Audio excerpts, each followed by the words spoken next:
Mais aujourd'hui, je te parle maintenant des sentiments durant la journée. Pourquoi l'ennemi, durant ta journée, t'envoie des sentiments? En réalité, il t'envoie des sentiments pour modifier tes motivations. La colère modifie des motivations. J'ai à cœur de me marier avec elle. J'ai à cœur de faire toute ma vie avec lui. Mais je suis tellement fâché que je prends maintenant mes bagages, je m'en vais. Est-ce que d'autres n'ont pas rompu juste par colère? Alors Paul dit, si vous êtes en colère, ne péchez pas. Je me suis demandé, mais pourquoi est-ce qu'il nous demande expressement de ne pas pécher quand on est en colère? Et en méditant, j'ai fini par comprendre que Paul est en train de dire, si vous êtes en colère, ne faites rien. Parce que ce que vous allez faire, ça sera un péché. Si tu es en colère, ne touche pas tes bagages, ma chérie. Ce que tu es sur le point de faire, ça sera un péché. Et tu vas le regretter très mal. Si tu es en colère, ne lève pas la main, ça sera un péché. Parce que quand tu vas taper, tu vas le regretter très mal. Et si tu es en colère, ne fais rien. Ne prends pas de décision. Si tu es en colère, ne fais rien. Et je pense qu'un sage a dit, la colère est mauvaise conseillère. Il y a des gens qui sont retrouvés à la marque par colère. Et je vous ai dit, c'est que la destinée n'est pas le destin. Le destin est une théorie qui n'est pas divine. Parce que le destin est normalement une fatalité. Le destin est normalement, selon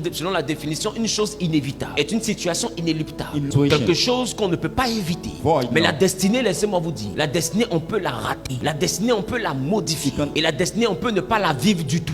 Il y a plein de personnes dans les cimetières qui n'ont pas vécu leur destinée. Il y en a qui sont nés sous le joug de l'ennemi. Ils ont vécu dans la captivité, dans la souffrance. Et ils sont morts loin de la volonté de Dieu. C'est-à-dire que depuis la genèse jusqu'à la fin de leur vie, la destinée ne s'est pas accomplie du tout.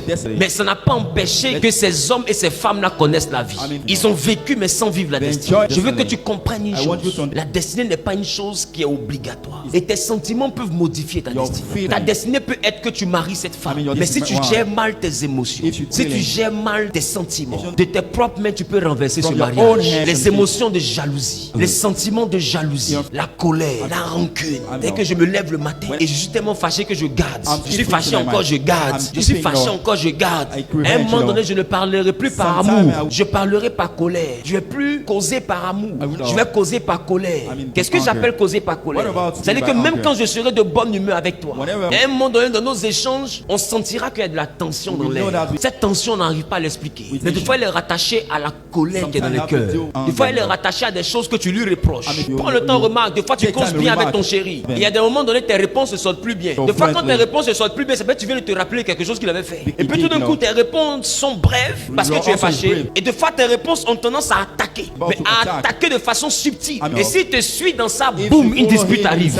En réalité, c'est parce que vos cœurs sont chargés de sentiments négatifs. Vous avez avancé, mais vous n'avez pas déchargé. Jésus dit, venez à moi, vous qui êtes fatigués, chargés, je vous donnerai du repos. Si tu ne te libères pas des mauvais sentiments, tu vas détruire les bonnes connexions. Parce qu'il y a des personnes avec qui tu aurais dû être encore jusqu'aujourd'hui. Mais tu t'es séparé de ces personnes-là par les émotions et par les sentiments. Et des fois, tu t'assois et tu te dis, ah, mais ce gars, il était quand même bien. Des fois, tu t'assois et tu dis, mais cette fille-là, elle était vraiment chiante, mais c'était une bonne personne. C'est vrai qu'elle me menait la vie dure, mais c'était quand même une belle personne. Et des fois, tu t'assois et tu regrettes certaines personnes. Mais quand tu te rappelles de comment tu l'as quitté par colère, tu te dis, c'est mieux de continuer. Parce que, de toute façon, il est gâté et puis je suis parti. Si je retourne, c'est qui m'attend là-bas, je connais. Donc, tu préfères continuer doucement, mais avec beaucoup de regrets. Et des fois, tu as laissé un bon en suivant tes émotions et tes sentiments. Et tu vas te mettre avec un peut-être. Et maintenant, c'est avec ce peut-être-là que tu attrapes ton cœur. Mais tu te dis, j'ai déjà gâté bon.